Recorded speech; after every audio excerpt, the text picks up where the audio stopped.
Thank you. Hello. Thank you so much, Leticia. And hello, everyone. Hello, friends. It's again a tremendous honor to spend time with you, because you are the people that every year give me energy. Because the energy you bring right here to this event, the energy you bring to your life, and the energy you bring to drive change is infectious. And I want to thank you for doing that. So selfishly, I'm trying to come here every year to learn from you how you're going to drive change. And aren't we living in extraordinary times? Times when we at our house can't get enough rain, and the flooding is happening all around here in California, just coming out of a year with wildfires, seeing extreme weather around the globe. Coming out of a pandemic where we all thought, great, it's over, and then COVID hits us again. Or seeing a war starting in Ukraine that's still ongoing. Tremendous opportunities like AI and generative AI that are becoming our best friends every day. So we have all these challenges right in front of us. And all of these challenges we can't control. It's out of our control. But what we can control is how we respond to these. How we take every of these opportunities or challenges as something to drive innovation, to make our future better. And I left Google approximately a year ago because I felt it's time. It's time to give more people access and how they can shape their own future moving forward.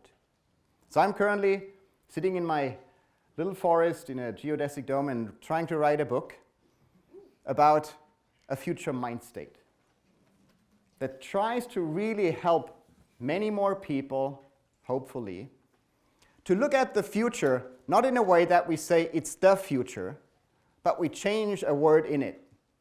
It's my future. It's our future. We are responsible for our own future every day, every moment. And so I worked with tens of thousands of Googlers over the years, last 12 years, and I found people that use that future mind state, where they just came out of an extended mental leave, like my friend Newton, who was on a mental health leave, burned out, came back. Weeks after, he became twice a world champion in deadlifts. Or another friend of mine who just got laid off, who said to me, Frederik, this is the greatest opportunity for me to do something meaningful and different. Or another friend, Astrid, who started a social initiative in Ukraine where she helps entrepreneurs and young people to really drive their ideas forward and make them a reality. And I could go on and on and on with those examples, and we have tremendous examples sitting here in this room, and how you can use something very powerful to shape your own future. And that is your mind state. It's your inner compass that really helps you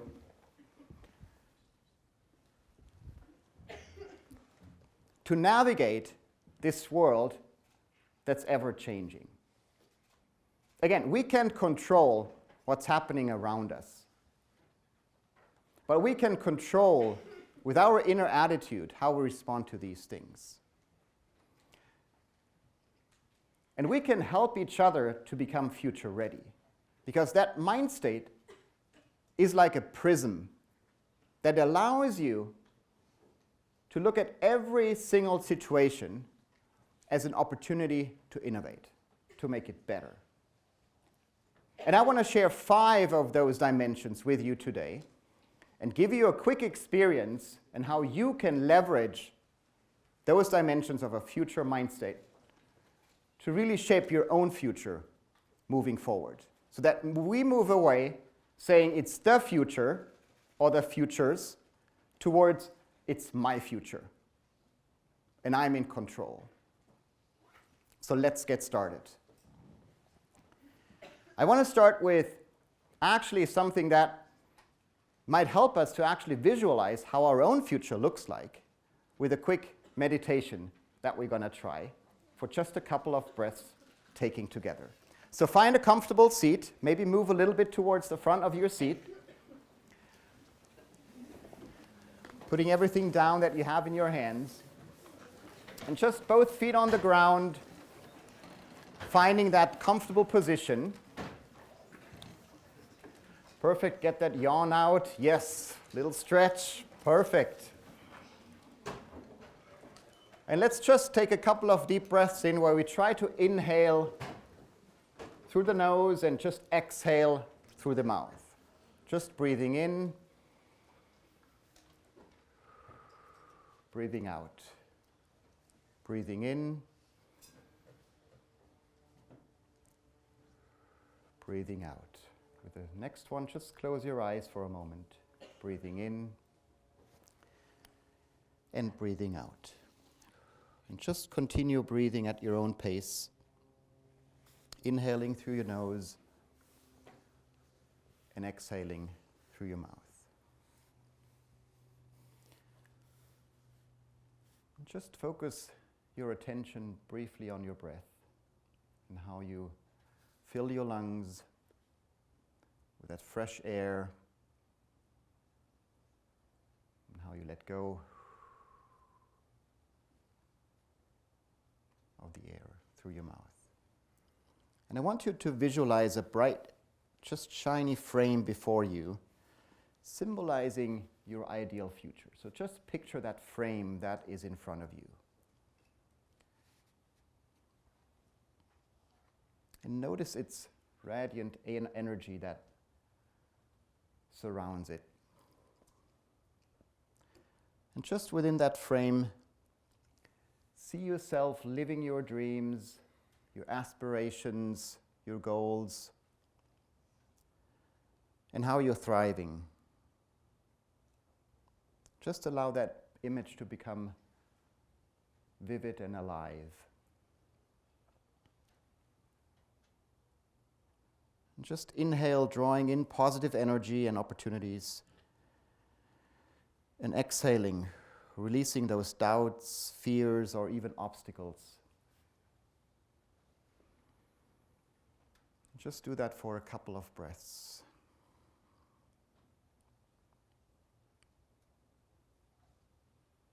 Just embracing the emotions that are arising from connecting with your future self, seeing you in that frame.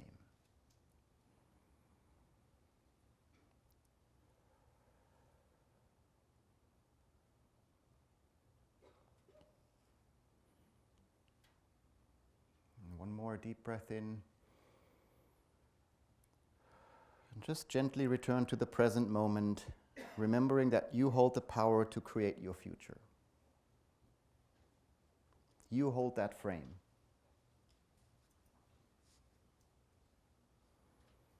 Just opening your eyes again.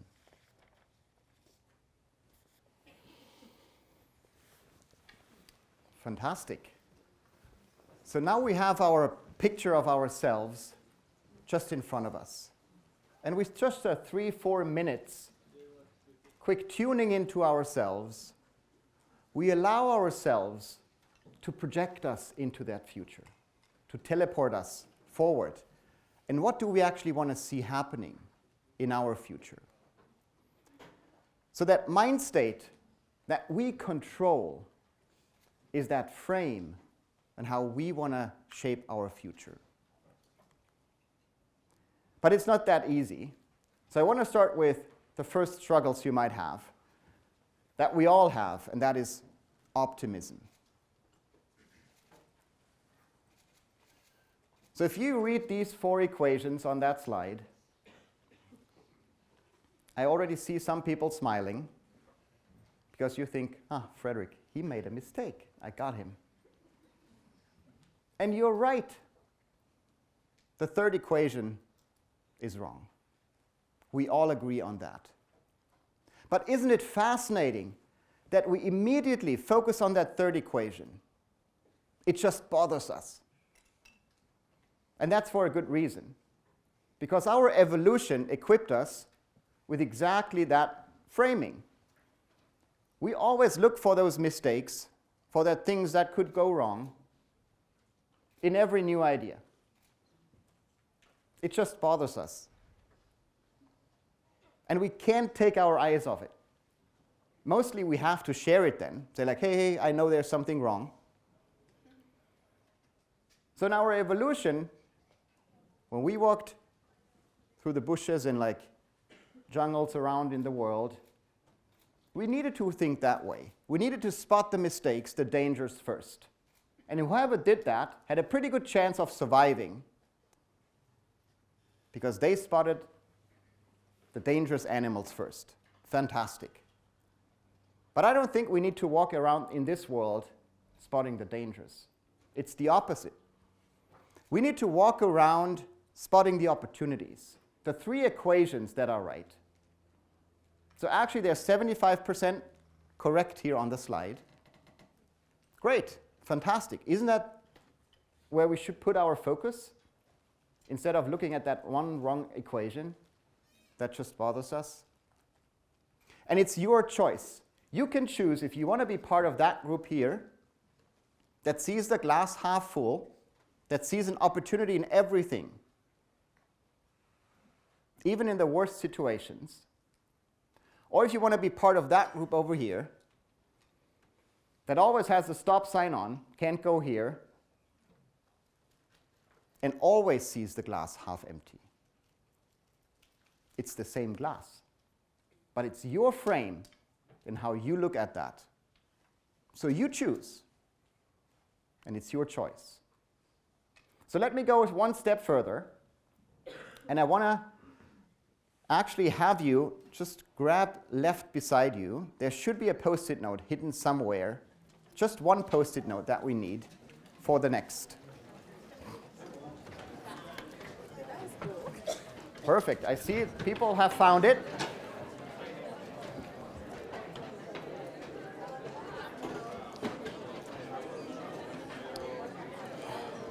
If I can borrow one just for demonstration purposes, thank you very much. Great. All right. We always need Post-it notes. Good tool to have, right? So if you want to use that Post-it note, if you don't have one, it's fine. You can do that exercise later on. Or you can ask one of our fabs here. Perfect. Post-it notes in the back? Yes. All right. If you just want to fold that Post-it note once, should be pretty simple and easy. And then just fold it again. And remember where these 2 corners are that actually are closed. So it's the middle of the Post-it note, right? So when you open it up again, you have kind of like the middle. So just remember where that is, that corner. Because I want you to actually rip that corner off. I'll pick that up later. So, which means that we're going to create a frame. It's probably the first time you use that Post-it note in that way, right? Great. All right. If you screwed it up, just take another Post-it note. We can iterate. It's fine. There's plenty of more around here. So that's your frame that you have. It doesn't matter if it's a big frame, a small frame. If you hold it that way or this way, it's your frame. And I like that you're already putting your frame on your camera. That's fantastic.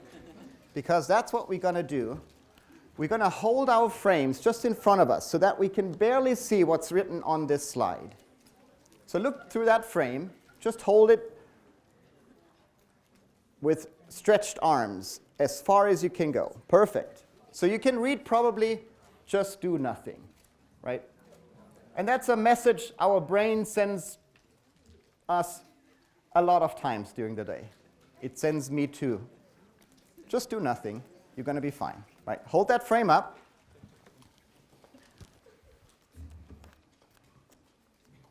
Again, if you can read that, it is impossible. Again, something that sends our brain as a message to us every single day, a couple of times.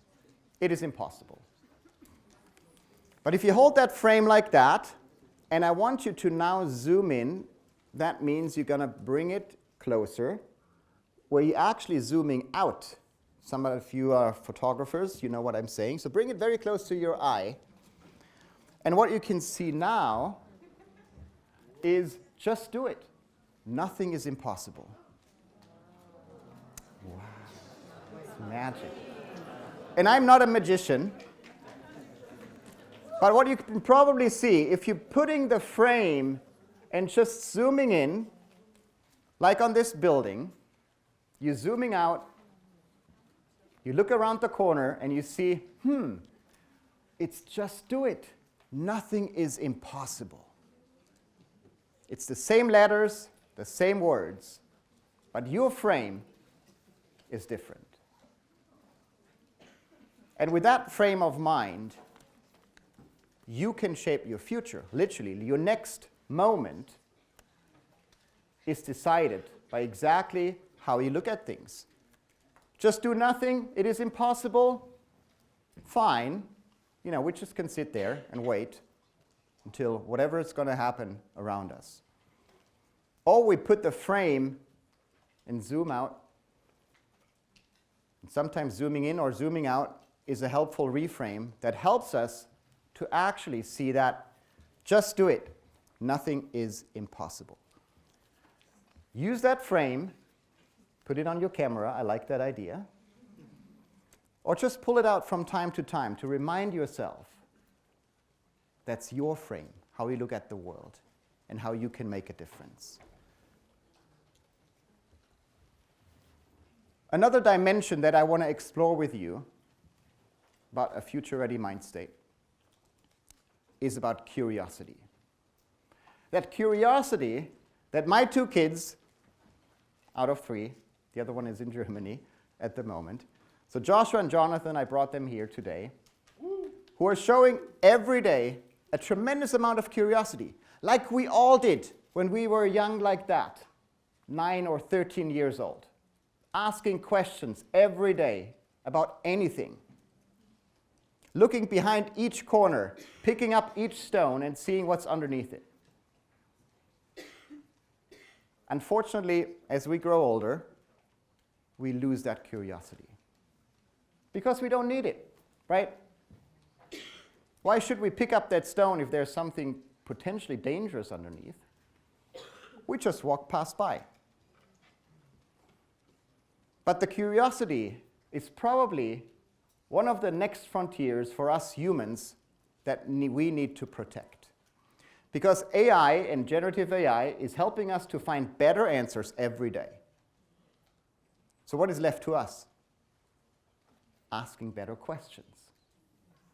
The better the question, and there's actually new jobs that are forming right now, where you can generate good questions, you're going to be hired in a company to feed Bard or ChatGPT or whoever you want to feed with great questions that you need to ask.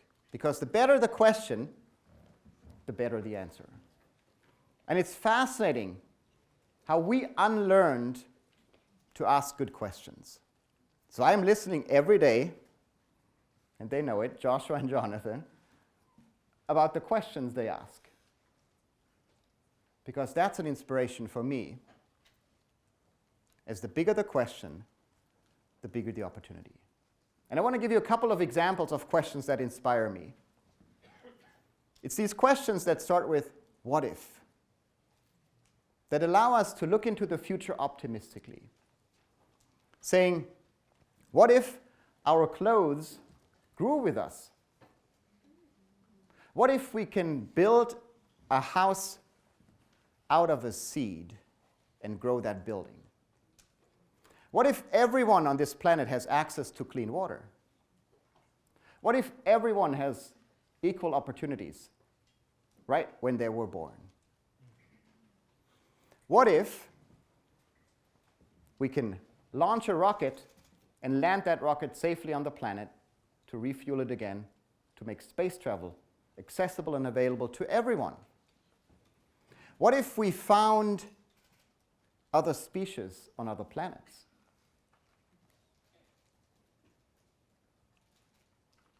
I could go on and on and on about what-if questions that truly allow us to tap into our imagination to understand what a world could look like tomorrow and the day after tomorrow. But I want to encourage you to ask better questions too. So I want you to pull out your phone. Might be an easy move. We do that very often. And I want you to go into your email account. Don't read the emails. You don't have to do that at the moment.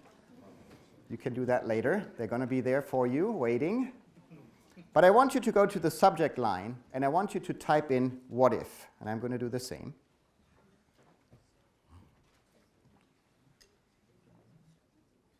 So what if, question mark, and then compose email.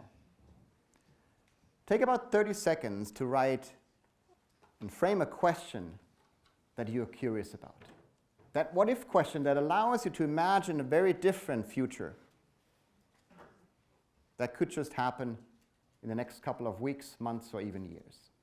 I gave you a couple of examples. It could be a big question. It could be a smaller question. It could be something you care about. It could be something you haven't thought of and you don't have an answer for.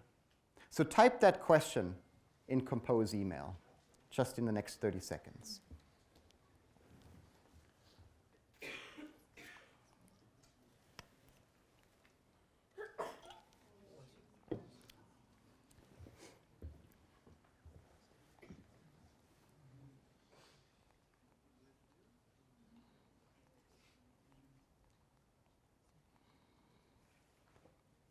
I'm going to do the same.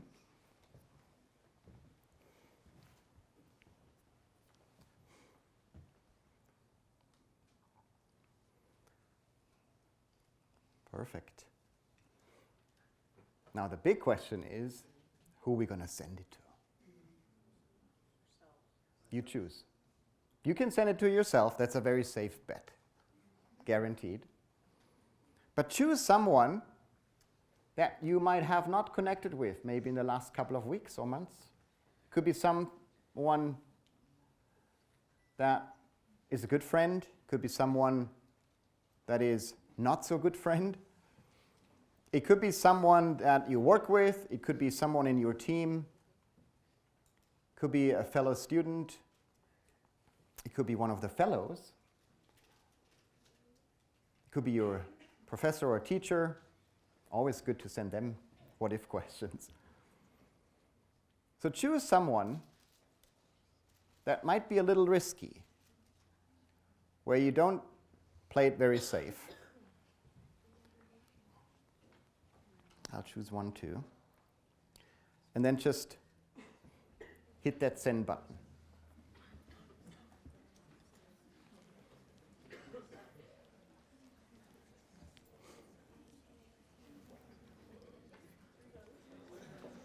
Fantastic. And what you just practice is a very important dimension of a future mind state, and that is openness. Because we need to be open to asking these questions, sharing those questions with each other, and practicing that every single day. Because if we are open, that allows us to actually see what other people think. What might be their response? Are they adding to this question? Are they finding arguments why this never would work? Why it's impossible? And why we should just do nothing? Or are they responding in a way that they frame it, just do it, nothing is impossible? We don't know. But openness is such a critical piece that you all demonstrated by coming here to this meetup. Being open to meeting new fellows, being open to being exposed to different experiences. That openness allows us to keep learning and keep growing. But with that openness comes that question, what might the person I just sent that email to respond? Most of the time, and that's based on personal experience and some research too, they're going to respond with a kind yes, but. Finding arguments why something would not work. Because that's the safest thing you can do. With a yes, you show respect and some appreciation about that question. With a but, you basically destroy this idea and you walk away, nothing's going to happen. But if you change that one word from a yes but to a yes and I know you practice that a lot, but it's still very difficult for our minds to do that, you see that there's actually opportunity that it's created. And I want to demonstrate that with you with an experiment we're going to do together. And for that experiment, we need that piece of paper that you have in front of you. Can I borrow that for a moment? So we need a piece of paper and we need a pen. If someone has a pen that I can borrow. Oh, thank you very much. Perfect. That's even better pen. A Sharpie. Sorry. Perfect. So equip yourself with one piece of paper and a pen. If you don't have a pen, that's fine. If the person next to you has a pen, that's enough. And I want you to actually pair up with someone. So the person sitting next to you, just quick high five, quick look in the eye, quick hello. Yes, just pairing up with someone. So we need to do 2 people, 2 pieces of paper, and 1 pen.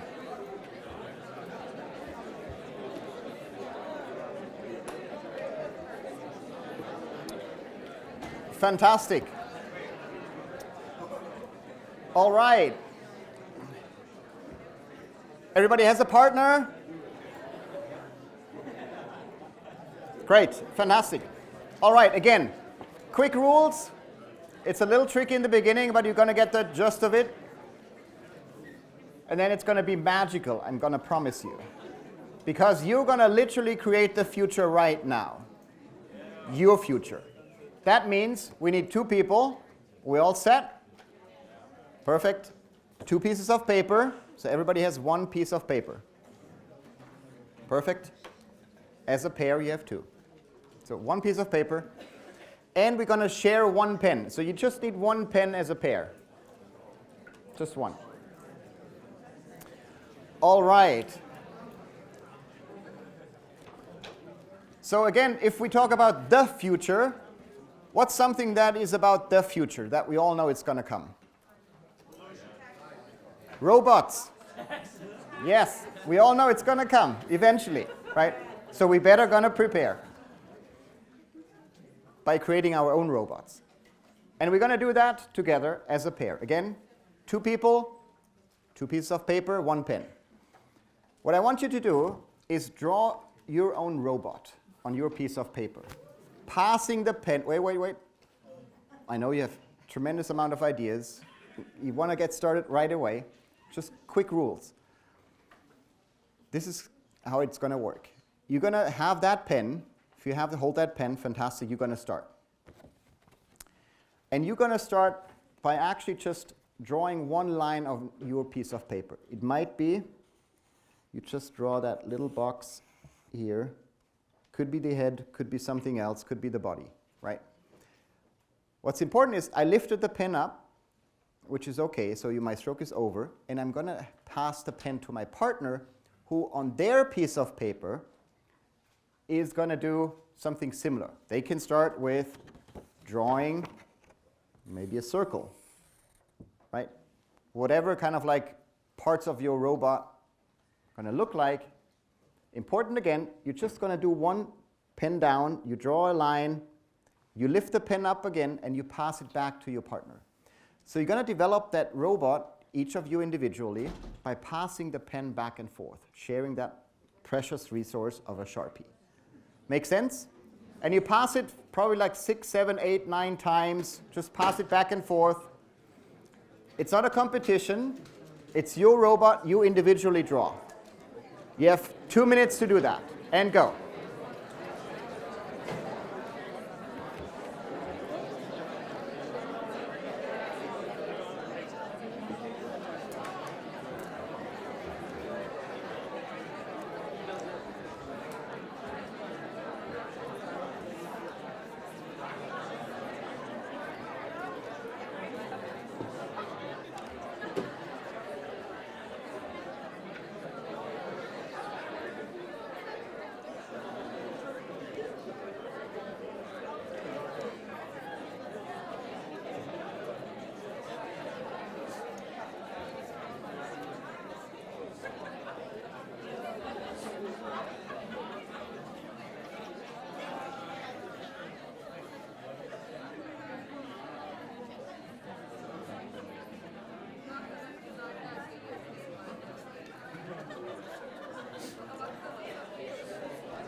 All right, keep passing the pen, keep passing the pen, fantastic. Quick passes, yes. Drawing your robots.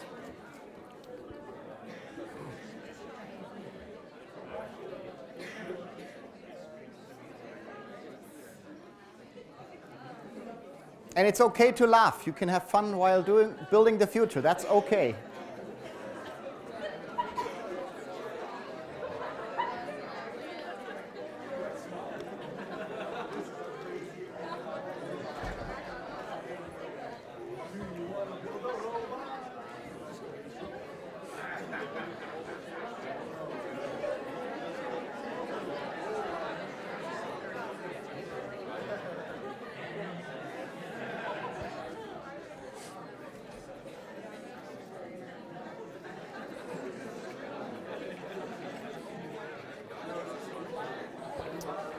All right, maybe pass 2 more times, pass the pen 2 more times.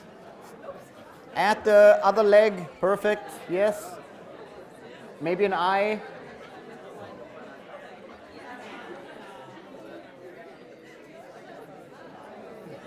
Maybe that off switch.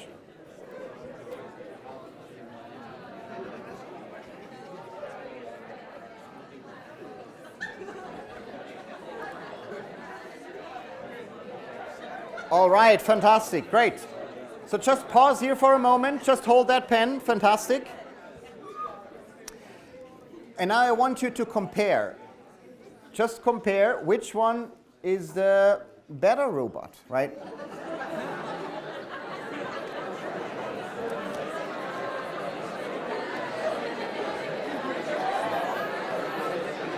All right.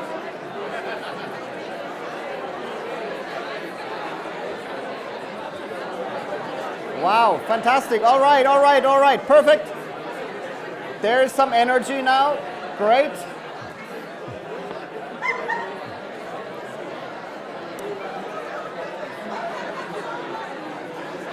All right, fantastic. Just a moment, just a moment. I know, did you just realize that? It's amazing. As soon as I say compare, it's a competition. Energy is through the roof. Amazing. Just a second. After you compared, you can do that in a moment. Just choose the one that is not so good. It's okay if it's yours.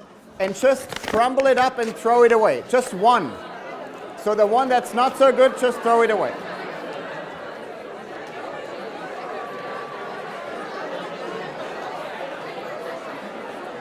Perfect. You can also throw it to me if you want. Thank you, thank you. All right. Ooh. Hit by robots. I love it. Yes.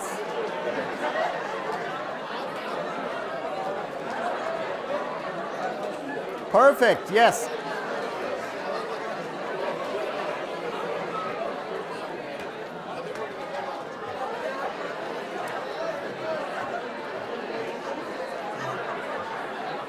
All right, great.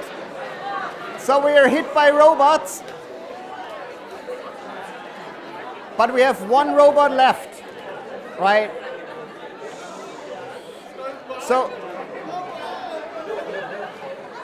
wonderful. We have one robot left. Fantastic. So we have the better robot. You kept the better one. Fantastic. Thanks for sending me all the crappy robots. But now we're going to do the same thing again. If you turn that robot that you just have left, that paper around, so you have an empty piece of paper, a blank canvas. And now you're going to do the same thing again, but this time you're going to draw a robot together. That means same exercise, you're going to pass the pen, but you're going to share that piece of paper and you're going to draw one robot stroke by stroke together, adding to whatever your partner suggests. So first person goes, one line, pass the pen, same piece of paper, same robot. You're going to develop one together. 2 minutes, and go.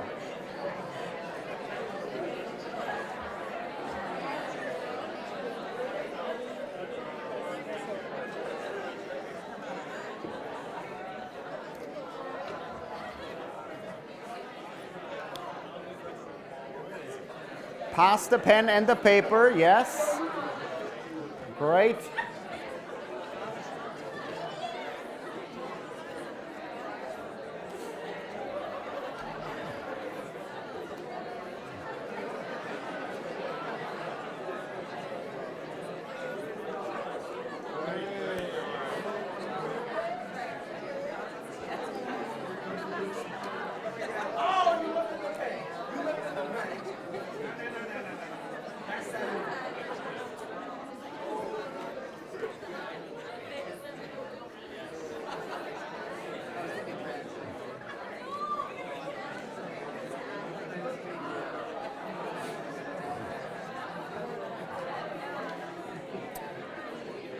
Remember to add a heart as well, right? We want to add a heart to that robot.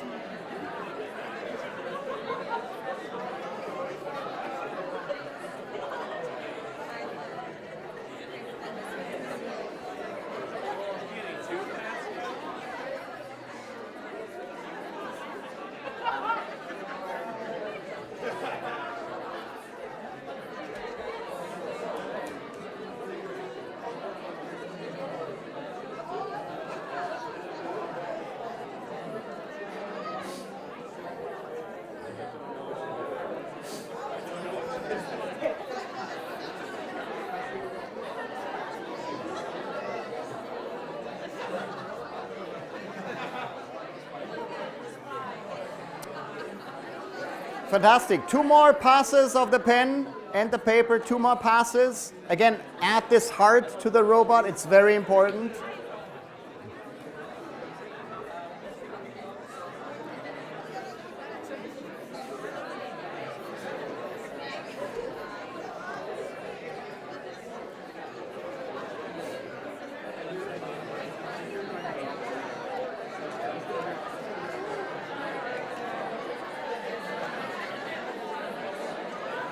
All right, fantastic, great. Just hold your pen. So let's see what we learned from that experiment. I want to see if you think that the last robot you truly collaborated on, you truly worked together with a yes and mind state. If that was the better robot, hold up that piece of paper and show it to me. Perfect.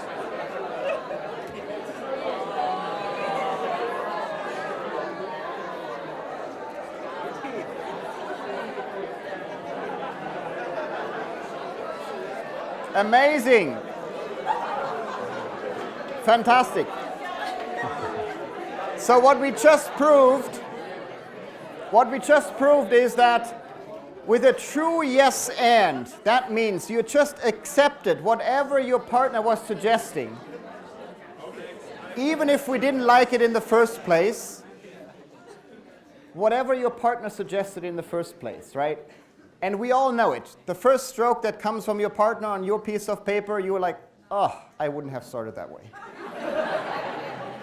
But then you get over that and you say, okay, that's fine, I can work with that. I'm just going to add something, right? And you try to control it, right? You try to take over that piece of paper and exactly what your idea should be with that robot. But both of you ended up with a design that no one imagined before. And it's probably a better one. Because whatever you saw on that piece of paper, you just accepted and you made it better. And you added something to it. Instead of crossing it out and say, like, I don't want to have that. You perfectly operated with a yes and, creating something that was unimaginable just a couple of minutes ago. So I want to move forward, sharing the fourth dimension of a future mindset, and that's experimentation. We all do experiments all the time. We just did one, a quite big one. And an even bigger one happened in the pandemic, where we all worked in very different ways. We met with our folks, with our friends and our team members, our fellow students in a very different way. We shopped online in a very different way. We probably prepared some different meals as well during the pandemic. Some of you might have learned how to bake bread or make pizza. So we just went through this tremendous amount of experimentation. But still, it's quite hard for us to do experiments because of our mind. Our mind usually wants to go the path that we already have explored. What we already know is going to work out, that's the way we want to go. It just saves our brain energy. And our brains love that. So that's why we don't do experiments most of the time. We don't try out that new restaurant. We rather go to the one we already know, what great food they offer. We're not going to speak to that new person that we don't know, that stranger. We'd rather go to that group of people that we already know. But experimentation is important because actually you can't fail an experiment. You can only learn. And if you shift that frame of mind where you say, like, I can only learn when I do this experiment, you're going to realize that the path to the future is actually paved with experiments, things we need to try out. And probably right after the biggest experiment that humankind in professional work just did with the pandemic, we're now moving into the next experiment with generative AI and all the tools that are now available to everyone right now. Tremendous experiments lie in front of us, but we need to experiment in order to learn. And from those learnings, shaping our path moving forward.